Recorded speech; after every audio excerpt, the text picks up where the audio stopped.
today's shiur begins 8 lines from the top of Daf Lamed Ches. Before we begin the actual Gemara, we glance at the side of our page. You will notice a nosei, a topic heading, and we've written Asora Dine Mashkin B'Shiur Revius, 10 laws that are related to liquids. These 10 laws have in common the quantity of a revius. Revius is a liquid measure, 10 different legal points that have as their legal measure, their shiur, a revius. As we continue on the side of our Gemara, you notice a mivneh, a structural note. A diamond appears, highlighting the expression sumkisa, and we have hey meaning 5, sumkisa, sumka means red. 5 liquids that have a red hue to them, and hey chivra. So chivra means white or clear as opposed to red. Now the Gemara. Omar Rav Ozer, Eser Revios Hein. There are 10 halachas concerning liquids that measure a revius. V'nokit Rav Kahana biyadei, and Rav Kahana literally takes in his hand, means he presents chomesh sumkisa v'chomesh chivrasa. In order to clarify or categorize, he says there are 5 that are red, and that means they're liquids like wine and blood, and 5 chivrasa, 5 that are clear or light, meaning like water, oil. The point continues. Notice we have a long marking on the side. This long point indicates that all of these lines of the Gemara are dedicated to presenting the 10 different laws. So, Chomesh Sumkisa, the 5 that are red, include the following, and we've numbered them. These are simply headings. We call them a siman, a way to remember them, and then afterwards the Gemara will systematically go through each one. So if you scan ahead, you can see we continued the numbering system throughout the next few lines. So what are the 5 headings? Nazir v'Ozer Pesach shehoiru b'mikdash umesu. In and of themselves, these words don't mean too much, but with the explanation, they will become clearer. Nazir, revius, yayin lenazir. We've underlined the word revius each time it appears, being that that's our theme. A revius measure of wine is the amount that if a nazir were to drink it, he would be in violation of his nazirus. Oisa Pesach, this has to do with the holiday of Passover. The HaRav Yehonasan Shmuel, Arba Kaisis Halalu, the 4 cups of wine that we drink during the Pesach Seder, Tzorich Shiei Bohen Kedei Revius. Altogether, they would have a measure of a revius of unadulterated, undiluted, pure wine. When we prepare wine for drinking, we'll add 3 parts water to 1 part wine, so that if you have a revius for all 4 cups, each cup would have a quarter of a revius, and we would then add water to that quarter of revius, each cup then being a revius of beverage. But when the Gemara here says that the 4 cups must have a revius, as we said, a total of a revius of undiluted wine, and then when you prepare it for drinking, each cup would have a revius of beverage with as we said, a quarter of a revius of undiluted wine per cup. Shehoru means to rule. Shasa revius yayin al yoref.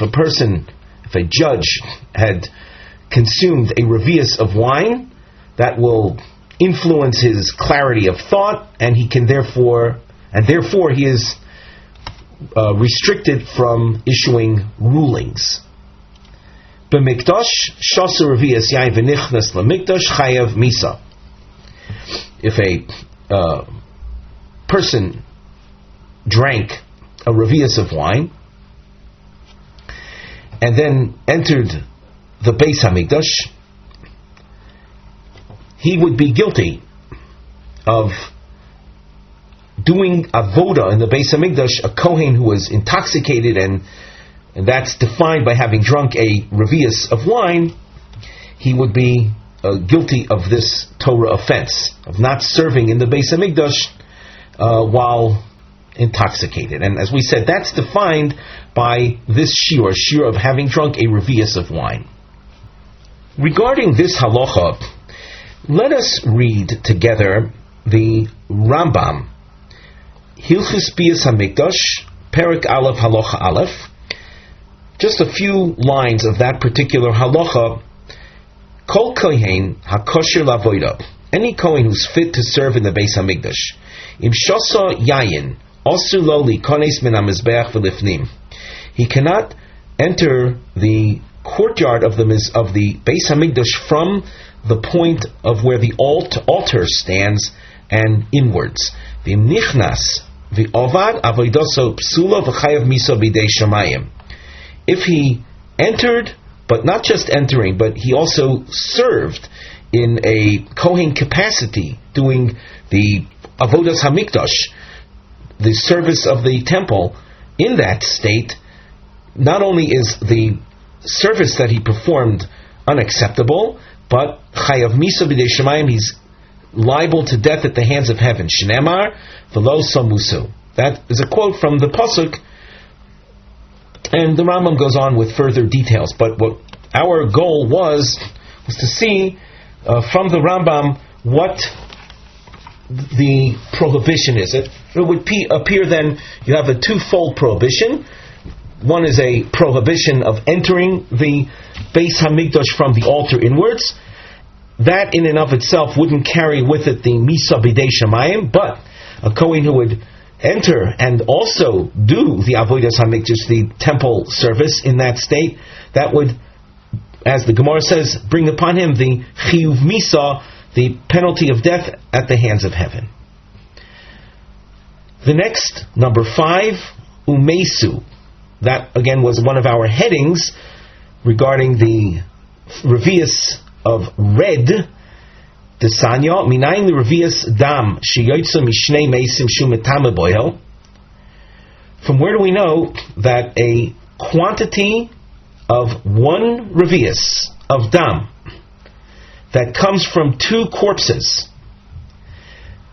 that it communicates defilement of the dead? Ba'ohel means under the same, when you and this quantity of blood are under the same overhang, overshadowing, in the same room,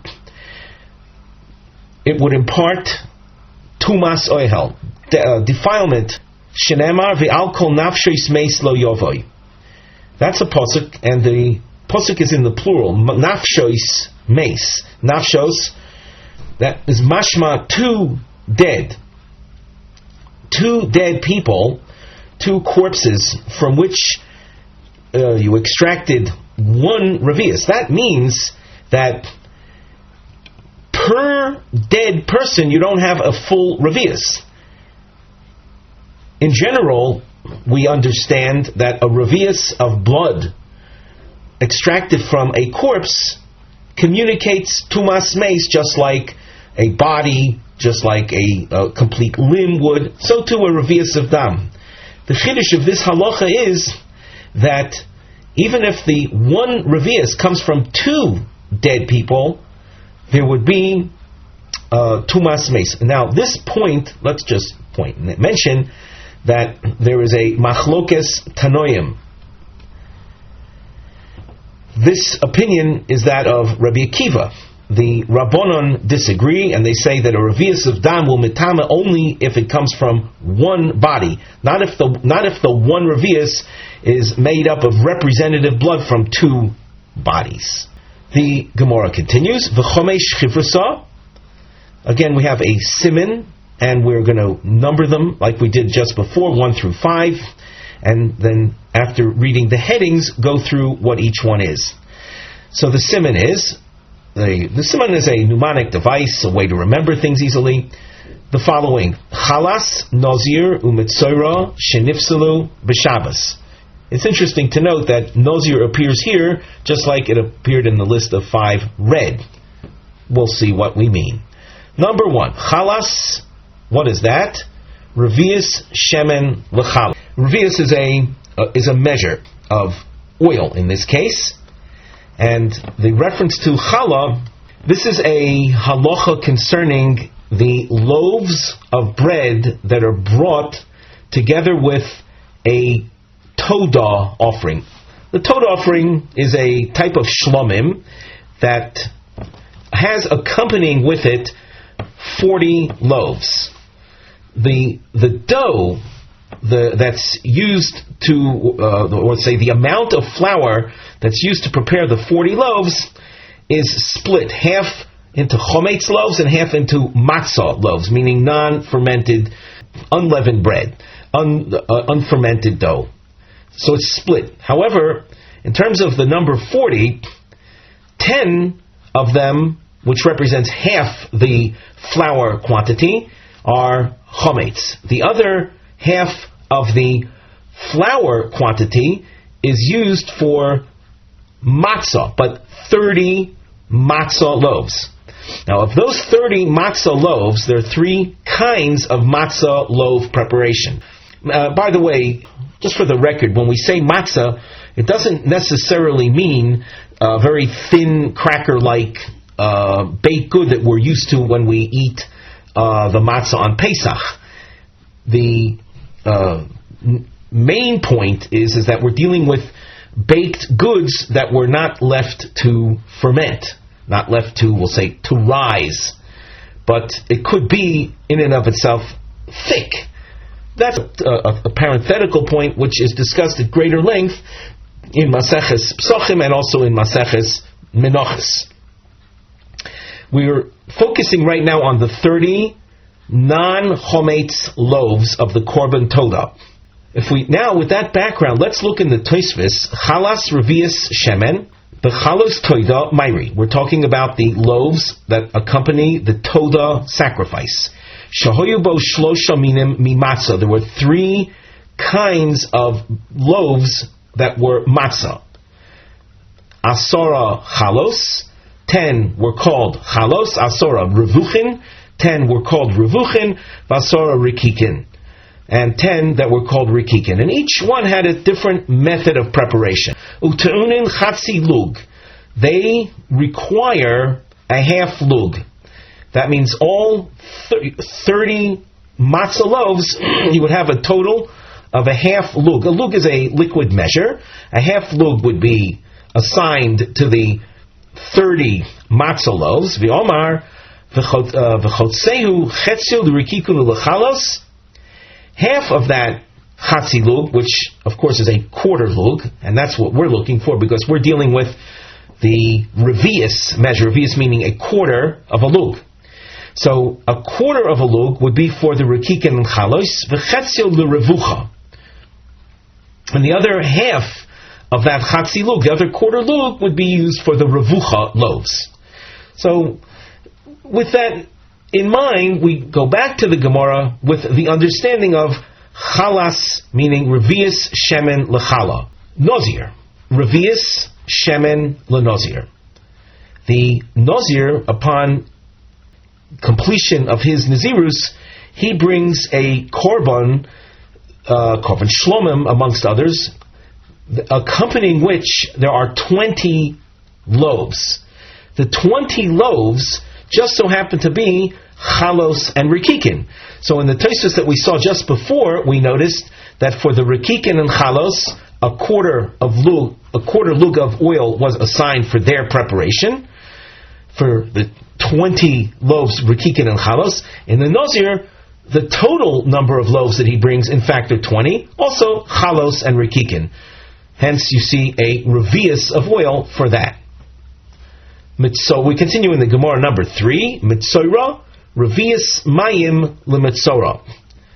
A mitzora, a person who experienced a type of skin discoloration which leads to tumah at the completion of his defilement period, we'll say a ceremony takes place, and he brings a bird, slaughters one bird, and one bird remains alive, and he immerses the living bird in a water-blood mixture, the blood having been the blood of the other bird. We mentioned there were two birds that the Mitzorah brings, and the one of the birds are slaughtered over water drawn from a live spring, and there's not much blood in a bird.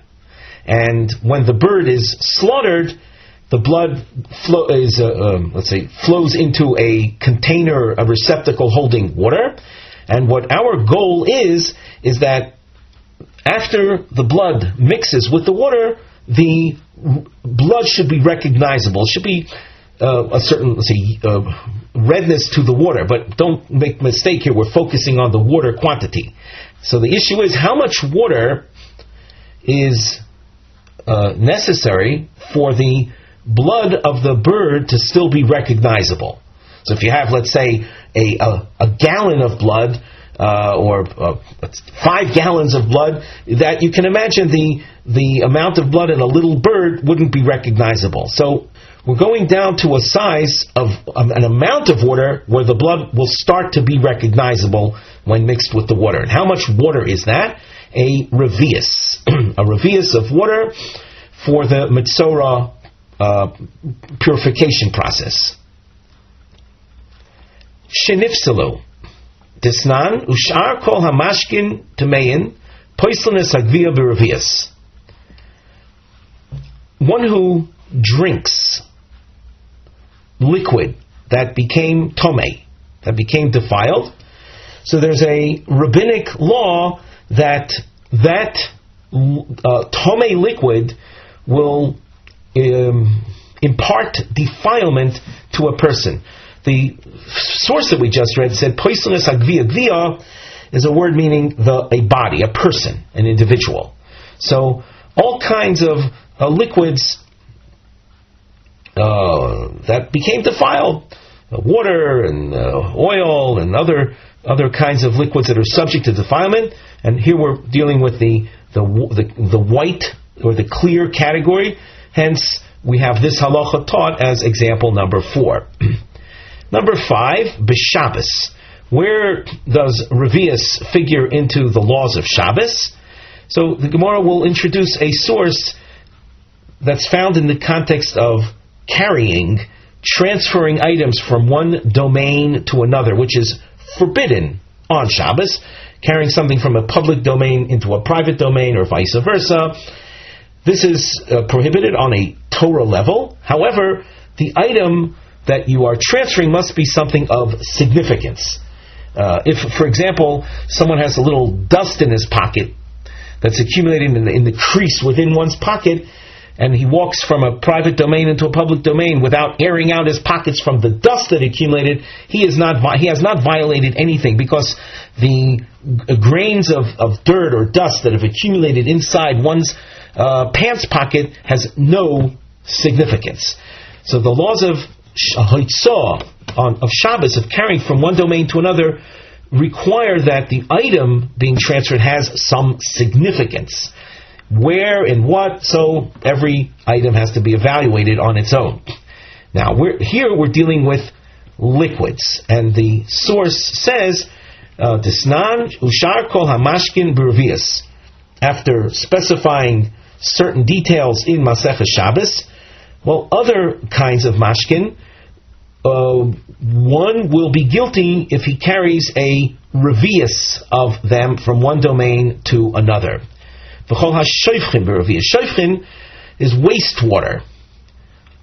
Wastewater has value, and you can look into Masechah Shabbos to discover what exactly is it useful for. But if you have a revius of it, it will be the cause of guilt for hoitzah on Shabbos. Now the Gemara asks, "V'sulek, are there no others?" And you'll notice triangles used, in the word v'ha'ika is highlighted. On the side where we had our mivneh, our structural note, a triangle appears They are v'ho'ika kushios. These are questions. Royim diyesh yoyser me'asor dinim b'revius. We'll see there's more than a total of 10 laws in which a revius figures. So the Gemara asks, are there no others? V'ho'ika me revius noitlim liodayim li'echad v'afilu l'shnayim. Noitlim liodayim. Many of you are familiar with netilas yadayim. Before eating bread, we have a rabbinic law that necessitates the washing of one's hands from a vessel, where one pours water over his hands in order to enable him to eat the bread. It's a form of purification. There's, of course, quite a bit of explanation required why it's necessary, under what circumstance, etc. But for our purposes, I'm sure everyone is familiar with this practice. And how much water do you need for netilas yodayim?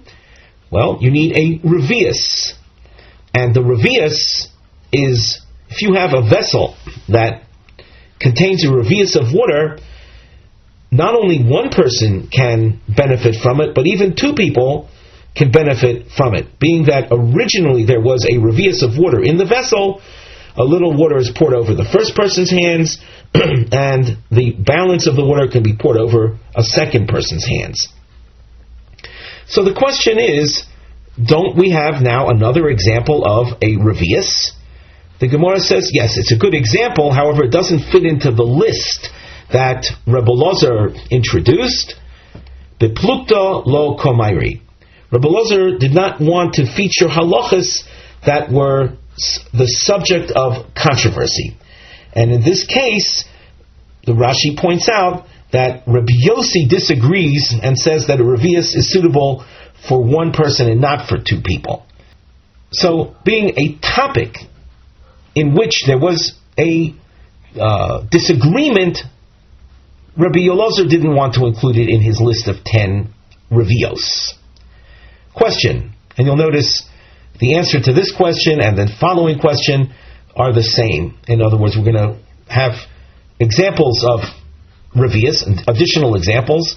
Why did Rabbi Ozer not feature them? Because these examples are, we'll say, controversial, subject of disagreement. The Gemara continues. V'ho'ika hoya mevi fioli shel cheres v'noisein l'soichel chatzi lug mayim min hakiyar v'Rabbi Yehuda omer revius. Now we've not underlined the key word revius, as we did in the question before. What do we see here? This is a source that deals with the sota woman. This is a woman, a married woman, who is suspected of committing an adulterous relationship, intimacy with another man. And she's brought to the Beis HaMikdash, and a ceremony takes place.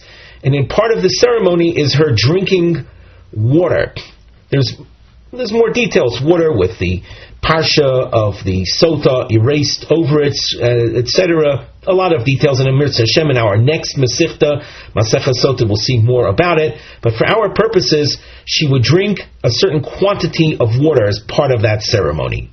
If we translate this source, it said, maybe fioli is a type of receptacle, shelcheres, made of clay, and water would be poured into it from the kior, from the tank of water that stood in the Azor of the Beis HaMikdash. Rabbi Yehuda says a revius was used, so why is this not mentioned as part of the list of revios? The Gemara answers, beplukta lo komairi. And here, the plukta, the disagreement, is stated in our Gemara text. The Tanakama did not agree with Rabbi Yehuda. Rabbi Yehuda is the only one that said revius. And hence, Rabbi Ozer, when he presented his list of 10 revios, wasn't interested in including topics that were the subject of a disagreement. Question: V'ha'ika kamo mayim noisein l'seicha kolshehu Rabbi Zakkai omer revius. This is a halacha concerning prayer, davening.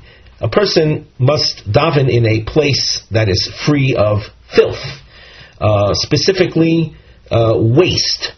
In this case, we can talk about human waste that has accumulated in a receptacle. The receptacle you find referred to in other Gemaras.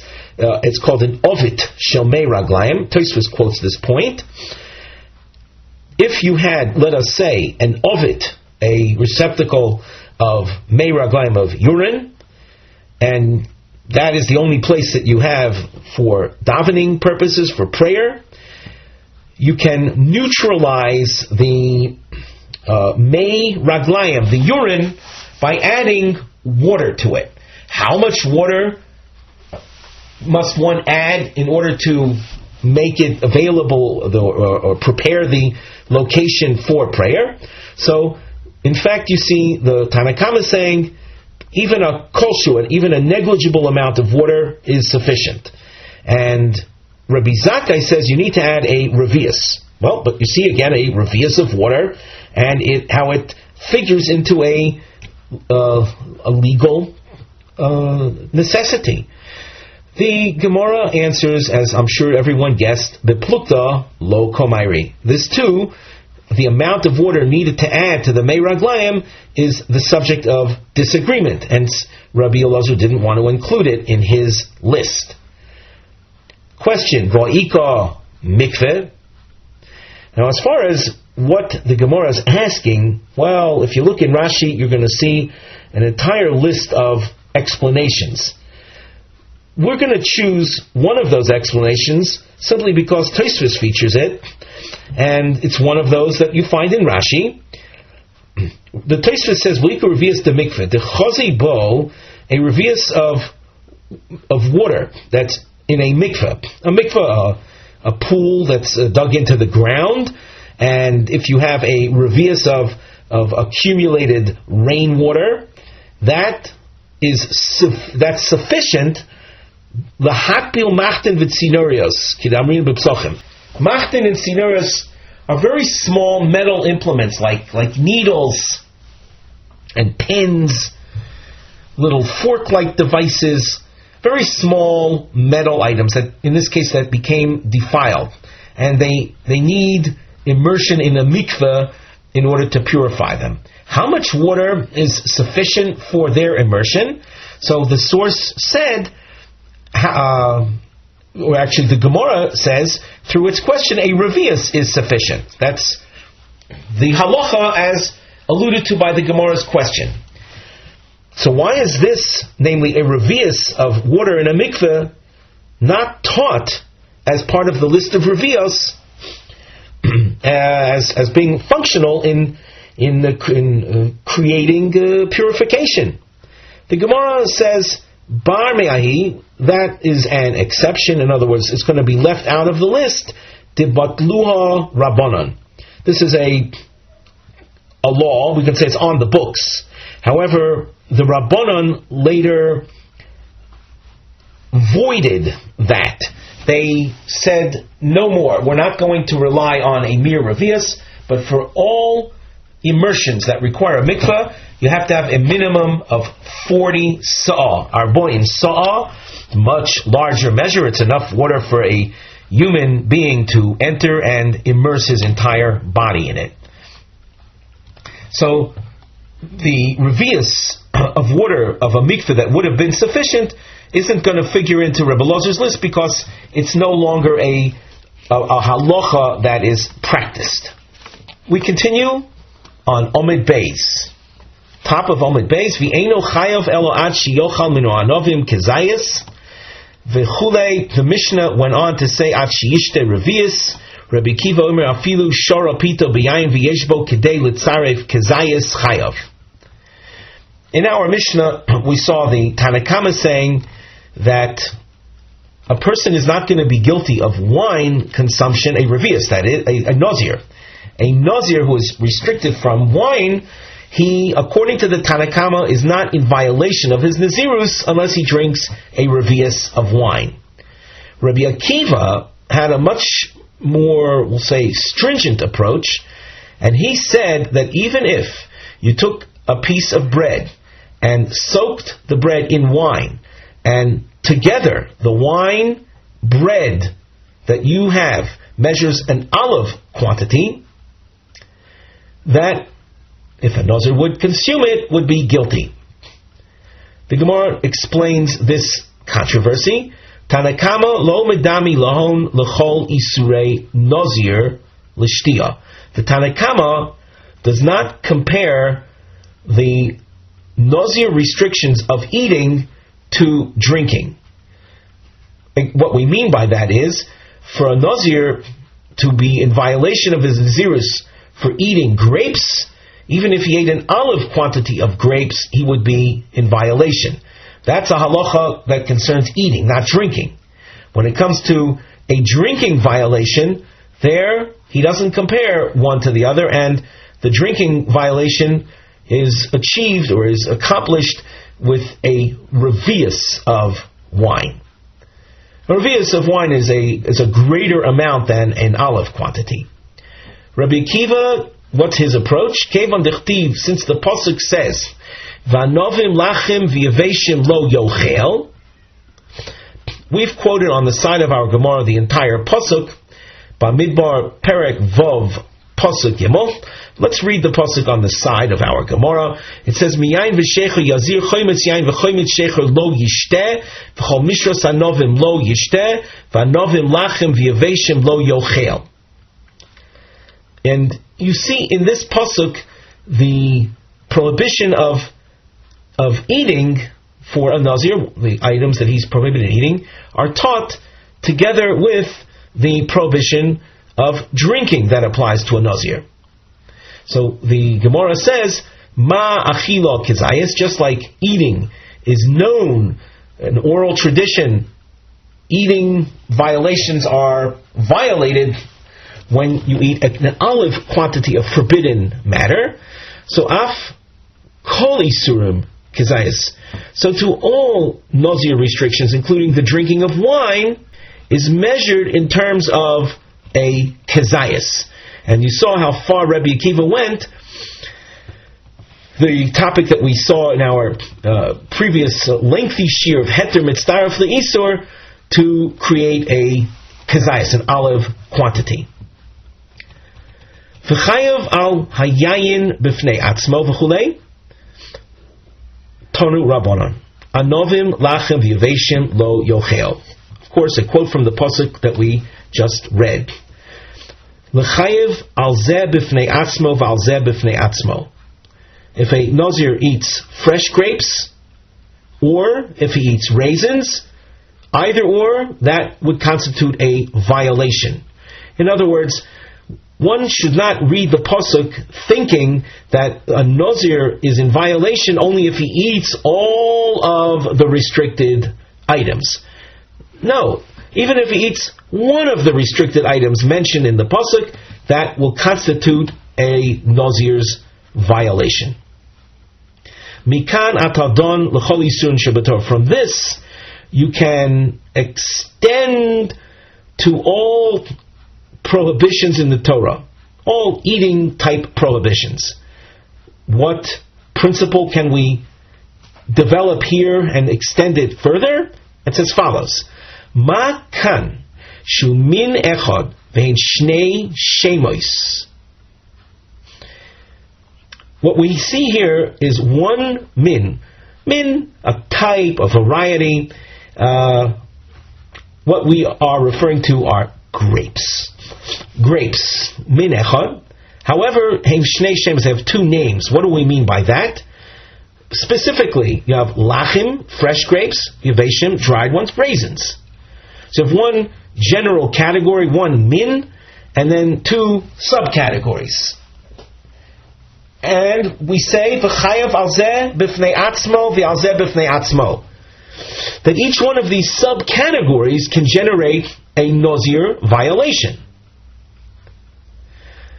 Af kol, so to any other case, any other place, shu min echad ve'en shnei shemois, chayav al zeh b'fnei atzmo v'al zeh b'fnei atzmo.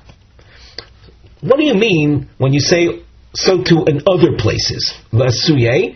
This principle comes to include the following: chamro chadita ve'invi.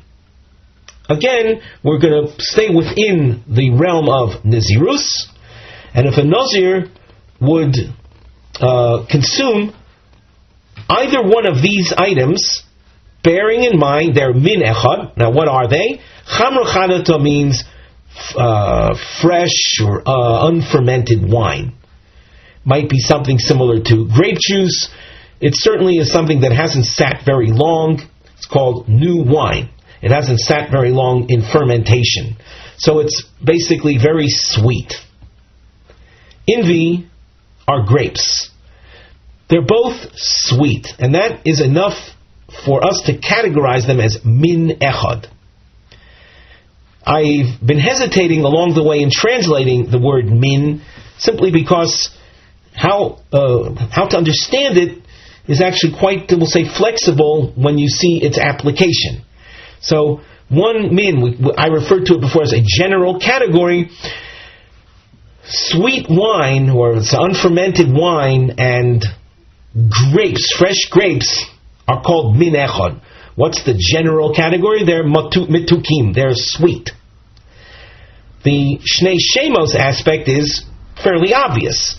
One is called wine and the other is called grapes. So if a Nazir consumes either one or the other, he would be guilty. Omar Abaye. Here we have a new marking, and on the side of the Gemara we have a nosei mivneh heading. Nosei topic heading, mivneh structural note. The diamond appears Machlokes Abaye v'Rava. Their names are highlighted. Im yesh l'chayev malkis al mikola shiyase migefen benoisef l'malkis al achilas hamoitzer atzmo.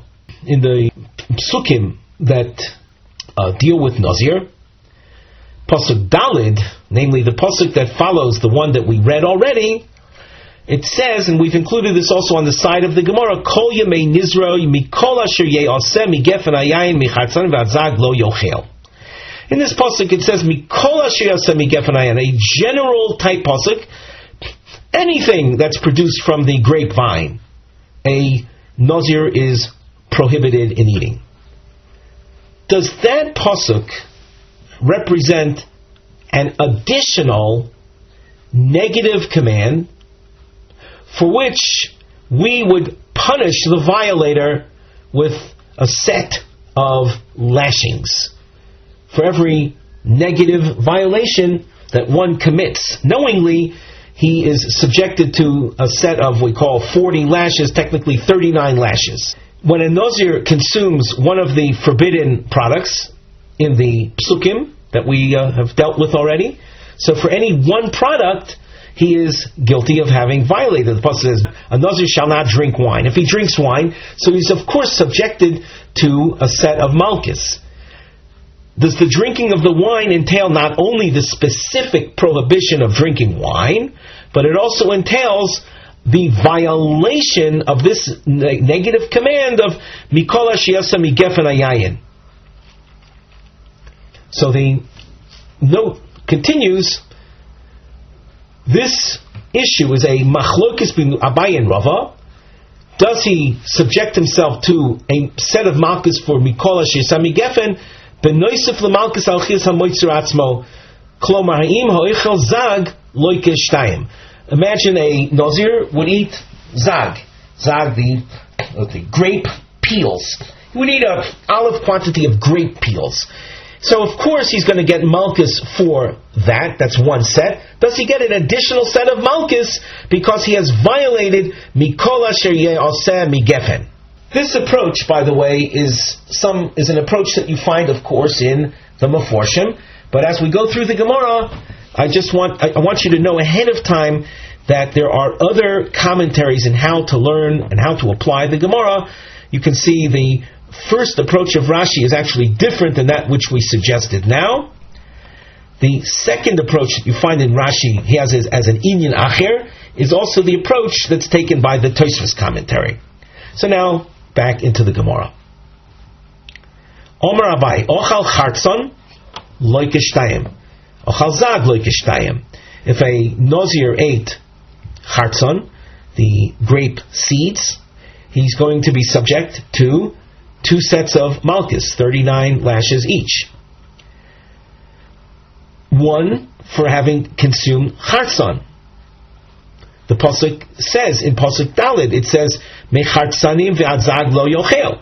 So chartzon in the singular, if he eats grape seeds, an olive quantity of grape seeds, he is going to be guilty for that, for eating specifically grape seeds. And the second set of malchus is because the pasuk also says mikol asher ye'aseh migefen, the general pasuk.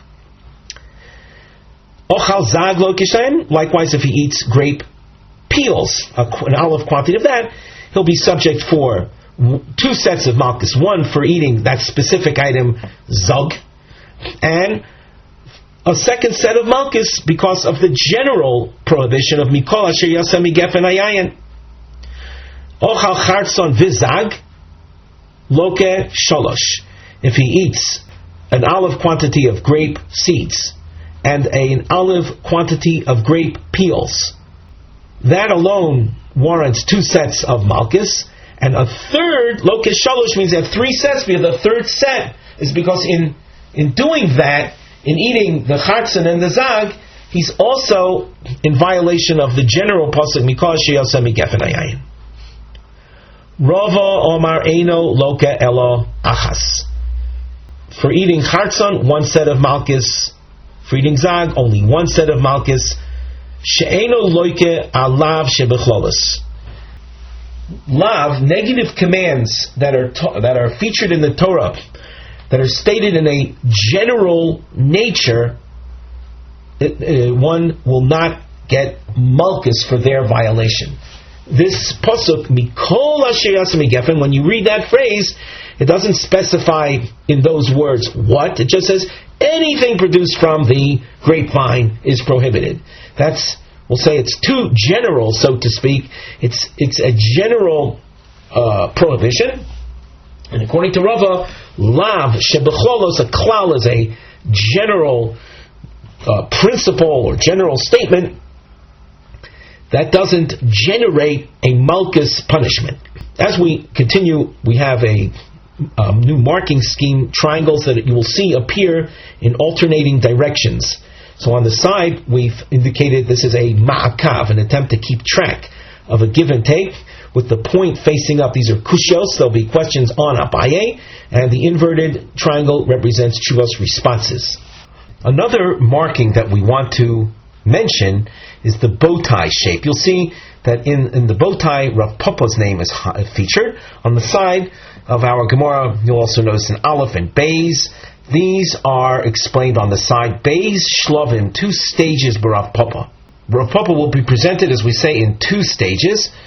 Aleph, makshe al Abaye mibraisa. We're going to see Rav Papa asking on Abaye from a Tanaic source, de kotani ba loike chomesh, below sheish. The source will say that a Nazir who violated a number of different violations will be subjected to 5 sets of malchus. And the number 5 corresponds to the number of specific violations. It says in the source 5, and there's no reference to a 6th set for having violated the general kol asher yaseh migefen hayayin.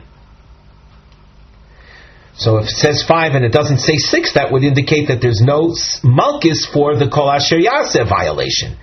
Abaye says that kol asher yaseh, when violated, does generate a separate set of malchus.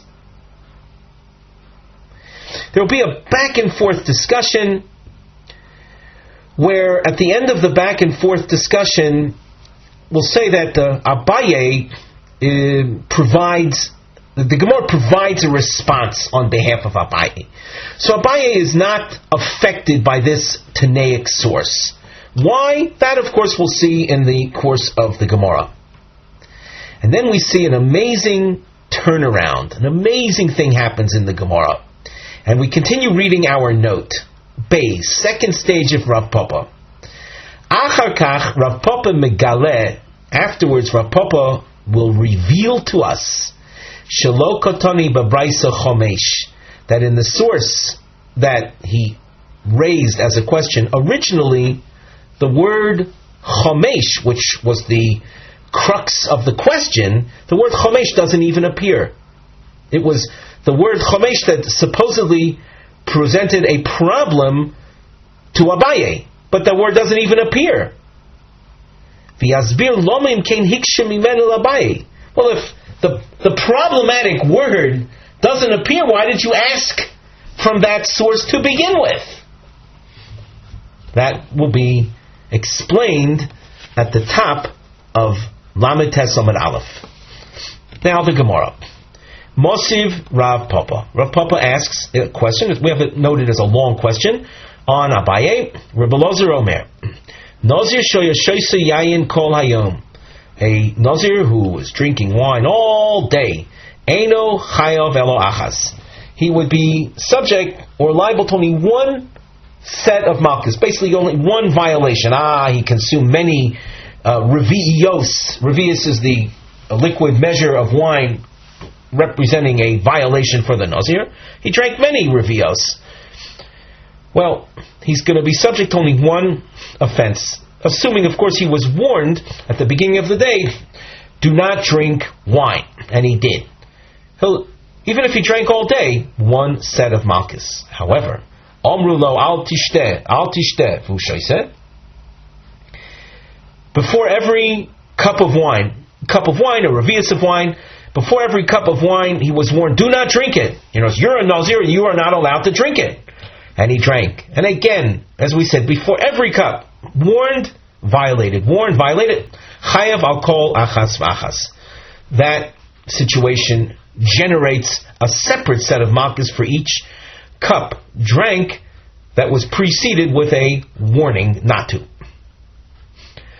Ochal anovim lachim v'yaveshim chartzanim v'zagim v'sochat eshkul shel anovim mishasa. A Nazir was warned, do not consume these things, and he went ahead and ate fresh grapes, raisins, grape seeds, grape peels, and grape juice. That the number 5 was it says that he squeezed out a cluster of grapes producing what we call grape juice and drank that. 5 different prohibited Nazir items. Loike chomesh. 5 sets of malchus. Ihachi, if Abaye is correct, that in addition to specific Nazir violations, there is a set of malchus for the general violation of Mikola Sheyasa Migefen Ayayin. Luki Sheish means there should have been 6 sets of lashings. Achas, an additional set, al Mikola Sheyasa. The Gemara says, in truth, there would be 6. Why did the source not mention that? Tana v'shir. The Tana teaches a list of violations, and he left this out. The Gemara says, well, my shiur, the high shiur. You cannot answer, he left this out, unless he left other things out. If you have a list of items, and one item was left out of the list, that would appear to be a deliberate deletion. If, however, more than one item is left out of the list, we don't say that it was a deliberate deletion, but rather we have a list that's incomplete. So when you give this answer, and this applies throughout the entire Shas, when you give this answer to a Taneg source, that it's a source that is incomplete, something has been left out, at least 2 items would have to be left out of the list in order to justify that answer of it was left out. So our question then is okay, you listed here 5 sets of malchus, and you are saying that Kol HaShiyasa also would have been guilty, but it was left out of this. Well, what else was left out? Answer, shiur lo yachel devoro. The Torah warns against one who vowed not to violate his vow. Nazirus is a type of vow. Drinking wine or consuming grapes and grapevine products is a violation. And it says, the Torah says, lo yachel, do not profane, do not violate your words. So you see that there's an additional negative command that was left out. Hence an incomplete list, hence no question on Abaye. The Gemara asks, if this is your, we'll say, candidate for other item deleted, that is not an answer. It's not considered a deletion. Ki kotoni, this source teaches, when it teaches, midi de lo isei beduchta achriti. This is a Tanaic source that speaks of violations that you do not find in other topics. Lo yachel dvoro isei benedorim. Lo yachel dvoro is not unique to Nazirus. It's a violation that applies across the board to all kinds of vows. And that wasn't the interest of this Tanaic author to begin with. So it's not considered something that has been left out, absent from the list. So therefore, what are we looking for? We're looking for, in order to justify Abaye, we're looking for something in addition to Mikosh Yasemi Gefnayayin, an additional violation that is unique to a Nazir. The Gemara says, well, I have something for you. Omar le Ravino mi Parzakya le Ravashi. Ravina from the community of Parzakya says to Ravashi, Vashir de Bein HaBeinayim. Bein HaBeinayim is an item that we've seen before. Rashi refers to Daf Lamed Beis, and there Bein HaBeinayim was mentioned. Rashi there explained it's a type of jelly-like substance that you find around the grape seeds. Between the grape seeds and the grape peel, there's a jelly-like substance from which shmorim are made. Shmorim is, in modern Hebrew, it's referred to yeast. It's probably that which is used for fermenting dough. So, if a Nazir would eat Bein HaBeinayim, that gelatinous substance, he would be in violation. And that's not mentioned in the list. So just like that is not mentioned, Kol Asher Semigefen Ayin is not mentioned, but this does not suggest that it would not result in a set of lashes. So Abaye's position is preserved. Elo Omar Rav Papa. Now, Rav Papa at the beginning of this discussion came to attack Abaye. Here Rav Papa has his turnaround. And he says, Lo Tanya Midi Chomesh. The source that I originally through which I challenged Abaye, by virtue of the fact that it says that there are 5 sets of lashings, the word 5 doesn't even exist in the Tanaic source. So the source simply told us of a number of different items that would result in a Nazir violation, but it doesn't, and it says he gets lashed, but it doesn't say how many lashings. So as far as the Tanaic source is concerned, no number is mentioned. It could be an additional set of lashings for Mikosh Yasami Gefen, just like Abaye said. The Gemara asks, we continue at the top of Lamed Tesam Aleph, Oisvei Chomesh, but Rav Papa originally asked from the source based on the fact that it said Chomesh, Chomesh, my time Oisvei. And now that you tell me that the source never had the word Chomesh in it, why did he even ask from it on Abaye to begin with? There's no basis of any question if it doesn't have the word Chomesh in it. Now the answer. A fascinating answer regarding, we'll say, a Talmudic approach, Talmudic thinking. Amar Rav Papa ano sabri lav gemara hi biyodei v'hodarbei. I thought that Abaye had come up with this idea on his own, that Mikosh Yasami Gefen Hayayin, so this general negative command is the source of an additional set of malchus. It's something that he came up with on his own, and it wasn't, as the Gemara says, lav gemora hi biyodei. It wasn't a tradition that he had. And if that were in fact the case, it was something that he came up with on his own, I would be able to, let's say, derail him. It's apparently Rav Papa himself was not convinced that there could be malchus on a lav shebecholos. And being that Rav Papa was say, doubtful of that, and simultaneously thinking that Abaye had come up with that on his own, he said, I'm going to throw him a curveball. I'm going to present to him basically a non-existent Tanaic source and see what happens. And if it's something that he'd come up with on his own, and he would hear this Tanaic source, so he would back off of what he was saying, i.e. that which he was saying on his own. V'lo yodano de Gemara hi biyodei v'lo hadarbe. I didn't know, says Rav Papa, that this was a tradition that he had, handed down from his rabbis, and they, in turn, from their rabbis. I didn't know it was an oral tradition, and he wasn't going to back off of it just because of some source that I was citing. In fact, in truth, a non-existent source. What one has to analyze here, and this is beyond the purview of our Gemara markings shiur, is that what's implied is that even if there was a Tanaic source, but Abaye had an oral tradition saying otherwise, that oral tradition would seem to be stronger than the Tanaic source. One possible avenue of let's say, resolving that problem, because generally speaking, a Tanaic source is viewed as a very strong, we'll say, basis of challenging Amoraic comments.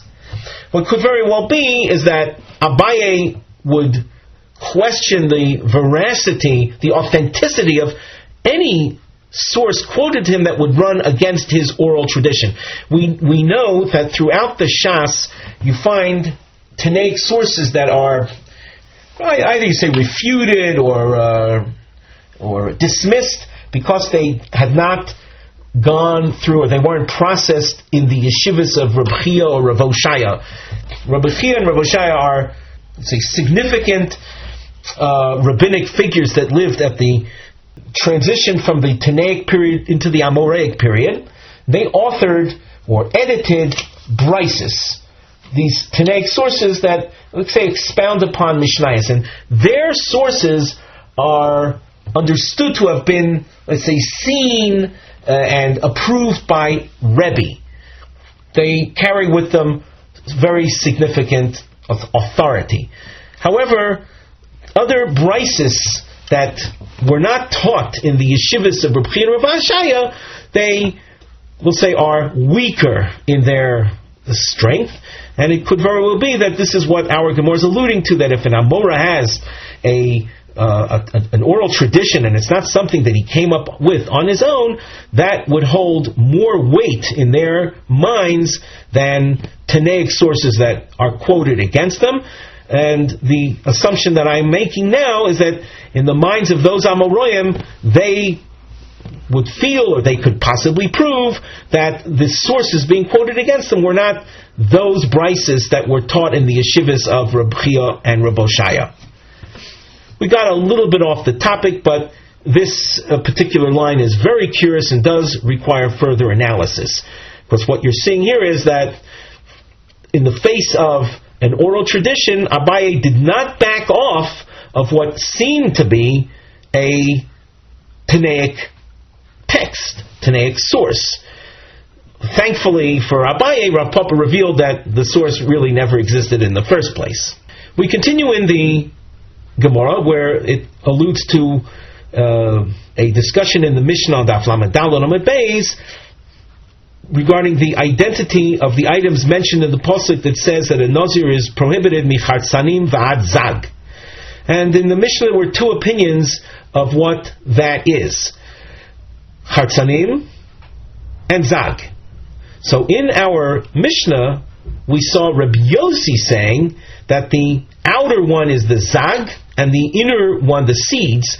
In other words, the grape peel is the zag and the grape seeds are the chartzanim. And Rabbi Yossi in the Mishnah even gave us a siman. Remember the bell of a cow. And the bell of a cow, a bell has the outer part and the inner part, called in English we call it the clapper. The outer part of a bell in Hebrew is called the zag. So with that we'll say memory device, or that analogy, you'll always remember that zag is the grape peel. That, of course, is Rabbi Yossi's approach. The previous opinion in the Mishnah said the opposite. Omar Rav Yosef, Keman Metargaminon. Based on which Tana does the Aramaic translation of the Torah, the Targum as it's referred to, Rav Yosef, by the way, was an expert. He was blind, and he became expert in the Targum of the Torah. The Torah says mechatzanim v'adzag, and Rav Yosef says, according to whom is the Targum? We're familiar with the Targum Onkelos, for example. Based on which Tana does the Targum say in Aramaic, mipurtzanin v'ad itzurin? Purtzanin and itzurin are Aramaic words that parallel chartzanim v'ad zag. Now, purtzanin, if you were an Aramaic speaker, you would know that's seeds. So when the Torah says that the Nazir shall not eat mi chartzanim, and the Aramaic of chartzanim is purtzanin, seeds, so chartzanim, who of the Tanoim said chartzanim are the seeds, and itzurin, that's a reference to the grape peels, and grape peels in Aramaic itzurin, Hebrew zag. Who said the grape peel, the grape skin, is referred to as zag? Rabbi Yossi. That was Rabbi Yossi, and he had the analogy to the bell. The bell, the outer part of the bell is called the zag. Hence, the Targum that Rav Yosef refers to is based on Rabbi Yossi's opinion of what those words mean. With that, we conclude our shiur for today.